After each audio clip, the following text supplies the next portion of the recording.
Hello, welcome back to Let's Play Shadowrun Hong Kong, where we are still talking to Gaichu because I skipped him one run by accident. The cabin is in a far better state than it was previously. The heat has been adjusted down and the ventilation restored.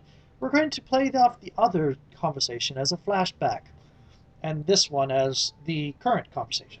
The boxes of junk and parts have been stacked and neatly arranged, and Gaichu's small amount of personal gear is tucked away in a corner. There's a small mat in the center of the cabin that looks like it doubles as both a rug and a sleeping pad. Gaichu is seated in a lotus position, eyes closed. His fingertips rest on a braille reader that is plugged into his PDA. The device fills the room with a soft clicking from the pin combinations. As you approach, he lifts his hands from the reader's surface. Hello again, Noel. Is there something I can assist you with? Looks like you've carved out a nice little spot here. If you say so. I doubt it would be suitable for others, but I do not require much by way of space and have few possessions. So long as I have a quiet area in which I can sit and relax, I am happy. Now, what is it you wish to discuss? Any thoughts about that last run? I'm not certain what... Yeah, okay. What were you reading? Ooh. Gaichu draws himself up, holding his palms in his lap. With one toe he pushes his braille reader away. It is called Hagakure, Hidden Leaves, written by Yamamoto Tsunetomo, as a treatise on what it means to be a samurai and how one should best serve one's lord. Required reading for the Red Samurai, unsurprisingly. Wasn't he forbidden from killing himself when his lord died? Gaichu blinks, obviously surprised. A wide grin spreads across his face. You know of him, then? Yes, that is Tsunetomo.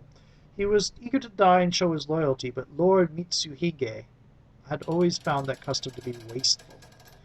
The author has a central thesis. When there is a question of life or death, always choose death. Throw oneself into fray with no resignations, and act on instinct alone. My current state of affairs speaks the truth of this more robustly than any lesson in a dojo.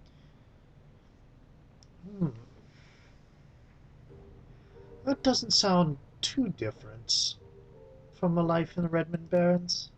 Truly, Gaichu considers this, leaning over to rest his arm on one knee. I have fought a few Shadowrunners in my time, and I admit they have always proven more tenacious opponents than corporate soldiers have.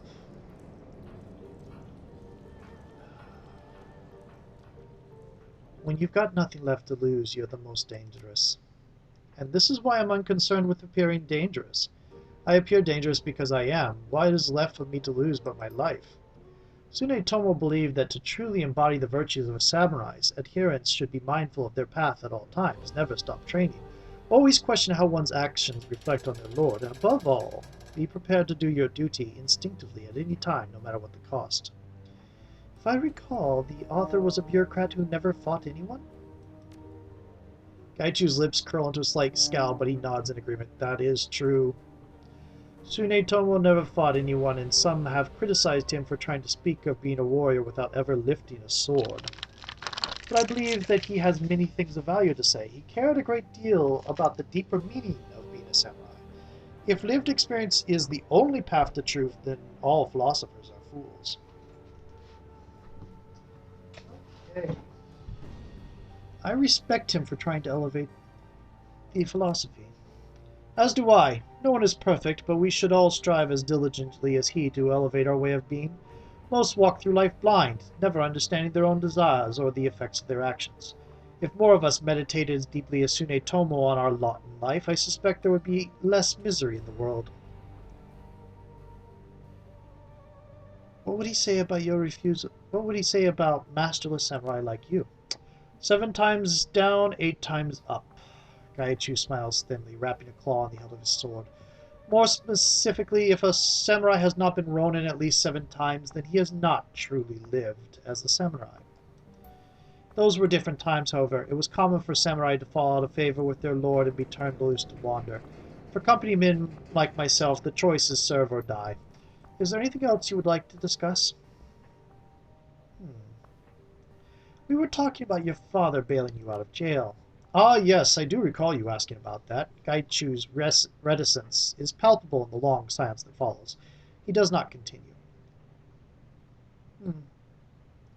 Is something the matter? No, I Gaichu purses his lips and sighs heavily. No, everything is fine. I will tell you what you wish to know. I simply have not spoken of my family in a long time. Bad memories? No, quite good ones, actually. I haven't seen Yasujiro in many years, but that is my fault. We may not have seen eye to eye when I was young, but we came to an understanding eventually. Yasujiro gave me an ultimatum after my run-in with Shiawase security. He told me that they had cut a backroom deal with a rival in Shiawase to keep me out of prison.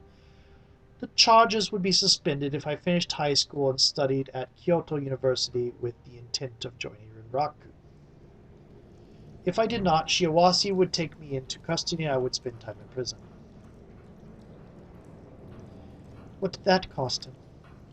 I have no idea. He refused to reveal what he had been forced to do in exchange, but I cannot not imagine it was cheap. Insider information, perhaps a deliberately botched contract. Yasujiro was a manager in the Water and Power Division, so the deal would have been lucrative but not secret. I had always taken my family for granted, raised in a Rinraku family, going to Rinraku schools. I always had a sense of place, of belonging where I was. The thought of all that vanishing, I simply could not imagine it. Suddenly, the reality of my actions became clear. Gaichu runs his fingers over his bald scalp, smiling distantly. From then on, I tried to be the son he wanted, and he seemed glad of it. We grew much closer over the next few years. He took time off to visit me when I was living in Kyoto. Why would that be unusual? He was a very busy man in those days, a lot of responsibility and very little time for himself. I was impressed that he could carve off as much time as he did, just to go camping with his son. A lot of nice wilderness in that part of Japan, I bet. Very much so. The land around Kyoto is protected from development due to historical and cultural significance. It is also a very beautiful place. Most of the mountains are considered sacred, so the Diet declared them a national preserve. We made several trips to the area between Kyoto and Nara, around the village of Ide. We camped in the mountains above it. We would hunt wild deer and boar there using my family's antique arquebus. That's a strange choice of weapons. Wouldn't it like a bow or... Yeah. It's a choice of expediency. It is nearly impossible for a private citizen to own a firearm in Japan. Real life, true. Which is why so many often read of Yakuza attacks involving swords and cleavers. Swords are pretty hard to get a hold of, too. As the Tanegashima that my family owns is from the 18th century, it is exempt from ordinary regulations. Gaichu chuckles softly to himself. Perhaps ironically, hunting with my father is how I learned to prepare raw meat. Strange to think that such activities served as training for my current state of affairs. So what is the process? How do you prepare it?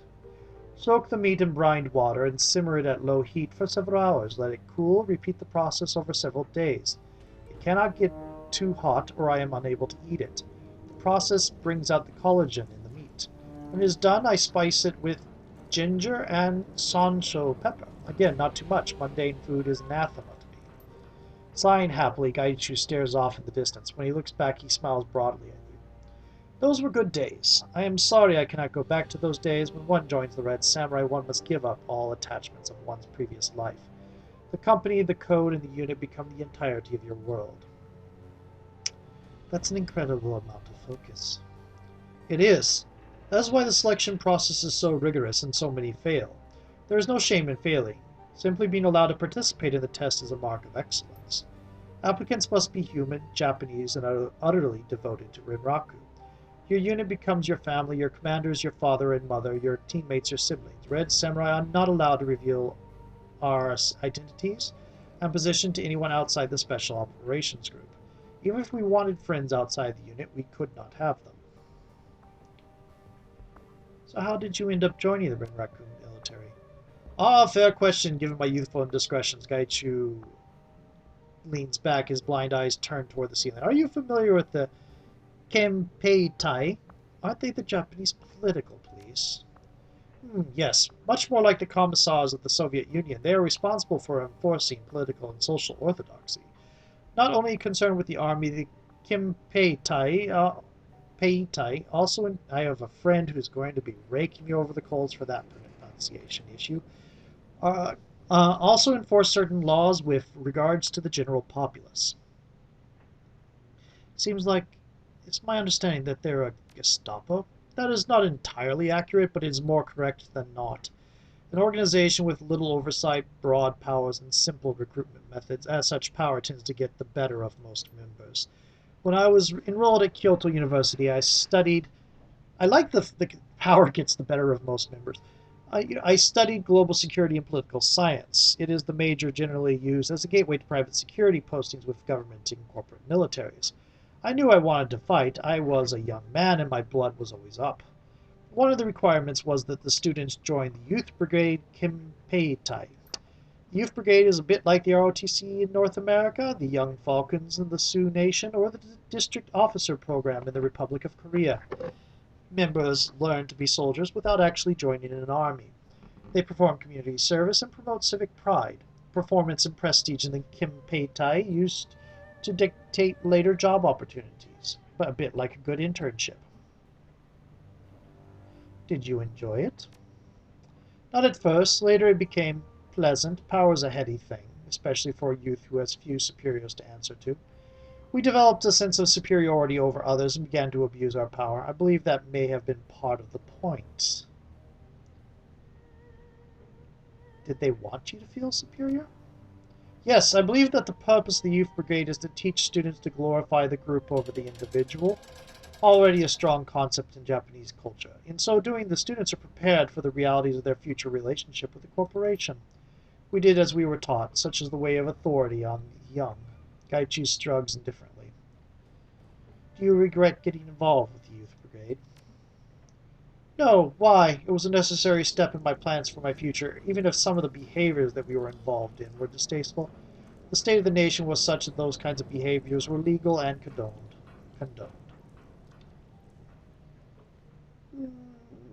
You had a goal and had to do things to achieve it. Makes sense.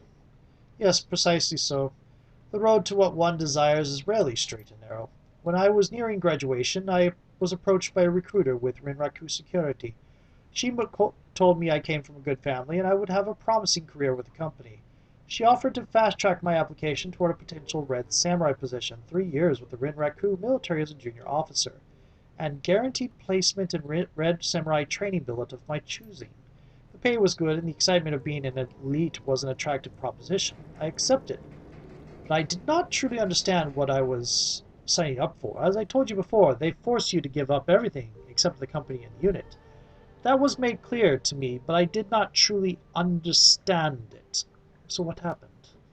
Exactly what you would expect happened. I signed the contract and became a soldier in Miraku's army. I was physically fit, top of my class, and it seemed inevitable that I would see my desires fulfilled. Gaichu wrapped 2 knuckles on his breastplate. Obviously, I succeeded. The training was extremely difficult, both mentally and physically. I knew that I would be isolated from my old life, but I did not anticipate the full extent of that isolation. All Red Samurai recruits report to a facility called the Forge in Chiba. You are assigned a unit, you and 4 other recruits, and for the next 2 years the Forge will be your home and prison. Shaking his head wistfully, Gaichu snorts. It seems ridiculous in retrospect. We were all so young. None of us had any idea what we were doing except trying to become the best soldiers in the world. And yet those strangers became my new family in the absence of the old. Tell me about the members of your unit. That chapter of my life wrinkles his nose as if smelling something foul. That chapter of my life is over and done with, and they are no longer part of my world. Why would you care about any of that? If they're still hunting you, I need to know about them. Very well, that is a fair point. He stares at you for a long, silent moment. Finally, he grunts. Gaichu looks down at his hands, picking something out from beneath one claw.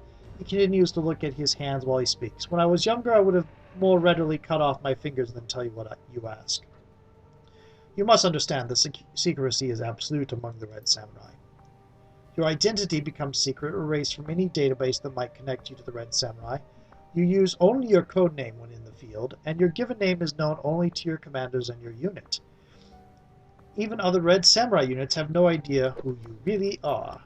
Finally, looking up from his hands, Gaichu leans back against the boxes. Contact with the outside world is cut off completely. Even once training is over, your communications are restricted. Maintaining relationships outside of those you work with is frowned upon. Why do they do that? To keep you isolated and loyal. It forces new recruits to bond more tightly than in any other military unit. Every emotion a recruit has for their old friends and family is transferred to the unit. In a very real way, you are required to love your teammates. Ishida was our commander. He came from a rich family in Saitama, the kind of family where he was given every advantage possible with the expectation that he would keep the family name prestigious. He was older than the rest of us, as he'd already spent 6 years in the army, a very severe man, rarely given to humor. Takagawa was usually the second in command. As our designated marksman, he tended to have a better technical view of how an operation should be run, simply because he needed to study the terrain more. He loved to get us laughing. Without him, I think I would have gone crazy in the first few months. Our mage's name was Sasaki. She had been in training as a Miko, an apprentice priestess, when her magic began to manifest. She was in the unit for the challenge and for the money. Her family had always been poor, and they had always told her she would never amount to anything. I think she joined the Red Samurai just to prove to them that she could do anything she wanted. Was she hard to work with? No, actually, quite the opposite. She was excellent at encouraging us to go above and beyond what we thought of ourselves capable of. I think part of her secret was that she never actually questioned if she could accomplish any of her goals. She simply assumed that it was inevitable. Our heavy gunner's name was Aomori, kept the team honest with itself. He never had a disparaging word for anyone, would not hesitate to call someone out for their behavior. Sasaki loved that about him. Really, she loved all of him. The two were discreet, but discretion only goes so far in such a small team. Still, we respected their privacy when possible. Is that kind of thing allowed? If the unit commander allows it, yes. We were given incredibly wide leeway to what to allow or forbid in our unit. The belief being that results were the only thing that mattered. If the unit failed, it would fail as a whole. Sasaki and Aomori were crazy about each other, and it would have done more harm to keep them apart. Lastly, there was me. I was the close quarters and breaching expert, the first man in the door when we had to clear a room. I was the perfectionist on the team. Aomori could get us to do anything, but I was the one who made certain we did it with style. How do you mean?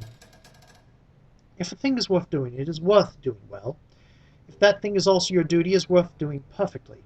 Many times we would perform a drill or exercise well enough, but that was not good enough. I had to trust my life to it. That was why we became one of the best teams in the organization's history. That's the thing to be proud of. Of course it is. Do you think I do not know that? I apologize. It is just those feelings are still raw sometimes. Even if I were to be cured, I could never go back. They have been disgraced, and I have done unforgivable things. I have been cast out for good. What do you mean? Gaichu closes his eyes, sighing through his nose. When they ambushed me in Fukuoka, it was fight or die. I killed 2 of them before I escaped. I will not be returning to that unit no matter what. He opens his eyes for a moment, shoulders slumping. It is not an easy memory to grapple with. That's fine, Gaichu. Take your time. Thank you, Noel. I am sorry I cannot talk about it now, but I need to process the emotions. They are still raw. I am tired. Come back later, we can talk more. And I did not ask you about being a ghoul more. Interesting. Gaichu's box of personal effects is overflowing with a collection of souvenirs, mementos, and knickknacks. There is no rhyme or reason to the collection of items. They appear to have been thrown in haphazardly. Lying atop the box are a collection of antique Japanese coins inside an overturned wooden mask and a black lacquered box with gold inlay. Gaichu cocks his head, sniffing the air in your direction. Ah, I see. You have found my box of personal effects. Please feel free to examine whatever you like within it. Just take care to put them back when you are done. I do not own much, but the things I keep are very precious to me. They are all that remains of my former life. Let's take the wooden mask. Extremely light. It's been painted a pale white, and its surface is almost as smooth as porcelain. Though it lacks the sheen of lacquer, the face's traits are delicate. Oh, we've read this before. The expression, while kindly, is ambiguous and uncanny. Viewed from above, the expression is one of calm and contentment. Shifting the mask to view it at an upward angle causes the expression to seem melancholy, almost pained. What's this wooden mask, Gaichu? It's a mask from the historical Nope Ikuta Atsumori. The face is that of a young samurai, Taira no Atsumori. Gaichu faces your direction, gesturing toward the mask. I had a collection of a dozen or so no masks when I was younger. That is the last remaining one and my personal favorite. What was the play about? A young man travels with the priest who raised him to Ikuta Shrine, to commune with the spirit of his father, Taira no Atsumori. The young man's father died at the Battle of Ichi no Tani when the son was only a baby, and he wishes to know who his father was. The pair stayed the night in a small hut in the night. The hermit in the hut explains that he is the ghost of Atsumori. Atsumori has been granted a brief reprieve from his time in the afterlife to meet his son. During the night they speak of the battle in which Atsumori was killed, the history of the Taira family, and their philosophy. Atsumori fades into darkness as he finishes the tale of the Taira's downfall, just as the family itself faded into obscurity. So think we, yet oh that we might change this fragile dream of joy into the lasting love of waking life, says Atsumori before fading. It is a tale of sorrow, love, and the burden of war upon the dead and living alike. The price one pays for war is not always in one's own blood alone, but in the shattering of one's own family. What's the difference between a normal play and a no play? That should be a European play and a no play. No actors wear those masks to cover their faces. The angle they hold themselves at changes the expression on the mask, so the acting is highly rigid and controlled. The entire performance is highly ritualized. There is no measure of improvisation allowed, only refinement of the prescribed form. Gaichu holds his arms over his chest, dipping his chin in thought. The words are sung, like in a Western opera, accompanied by a set of musicians known as a hayashi. A hayashi keeps time with several drums, a flute, and a chorus. A chorus in the Greek theatrical sense, I mean. Unfortunately, no is an unpopular art in modern times. I expect this is because of all the plays are conducted in classical Japanese, which is not comprehensible to the general public. I have found that the creators of No, a father and son in the 14th century, took inspiration from the magical rituals at Shinto shrines.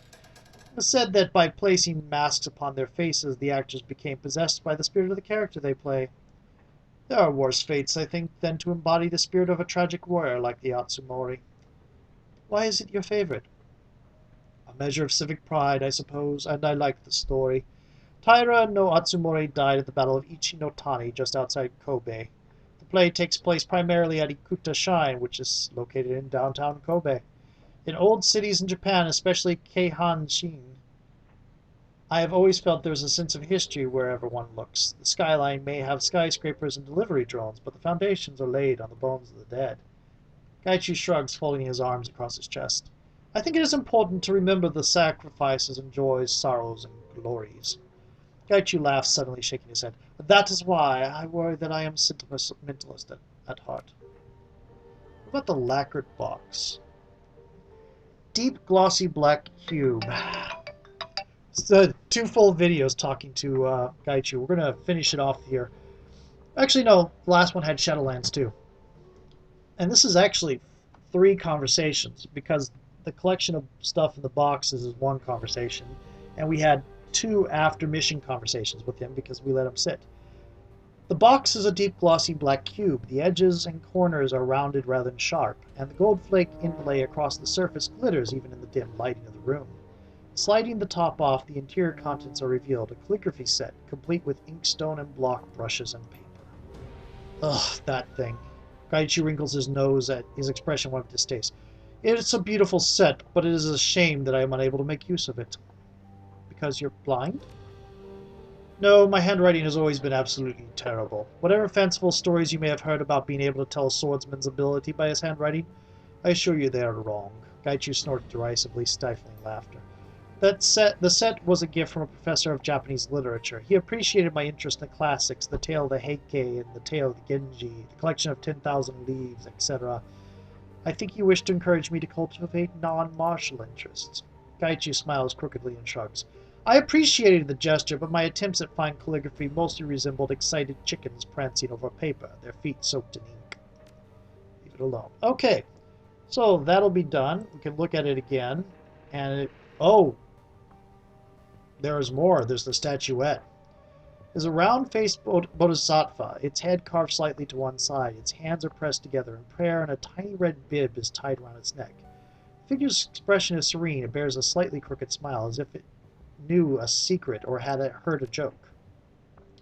Mm-hmm. Gaichu pauses, turning an ear more fully towards you. Ah, it is the statue of Jizo, the protector of children. He is also the guardian of travelers. The statues of him are placed outside almost every road in Japan. His name outside of Japan is Kitsigarba. Seems rather cute for you. It is, but it is not so much about what he does as much as how I enjoyed his temple in Kyoto. It was one of the few refuges I had during my time living in the city. Jizoin is a tiny place. It's fairly close to the much larger and better known sister temple of Saihoji on the western edge of Kyoto. Unlike Saihoji, however, Jizoin is almost unknown.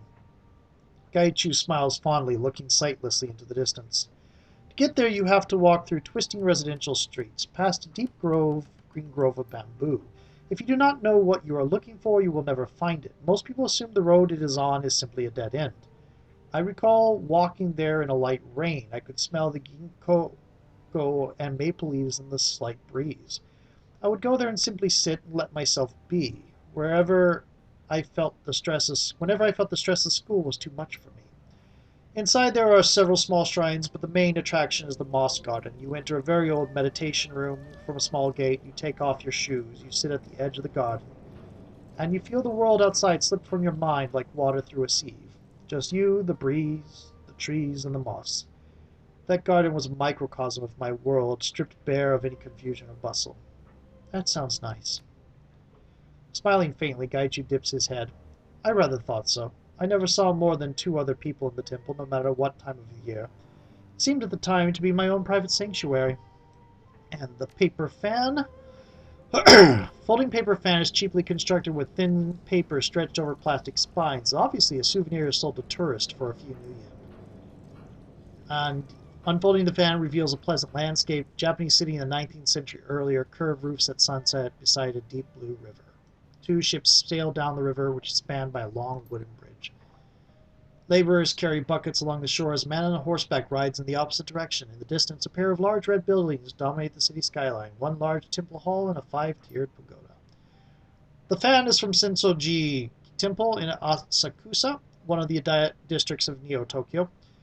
The image is one of the less famous works by Ando Hiroshige, a woodblock printer from before the Meiji Restoration. I purchased the fan while on leave from my military training. It reminds me of how open life felt when I was younger, how the future seems to stretch out, full of possibility. And also because I like the painting. Okay, so on to the next video. We are going to be doing some more post-mission talking to people to keep up contact with them and be able to expose as much of the story as possible and get to their side missions. So I'll see you in a little bit.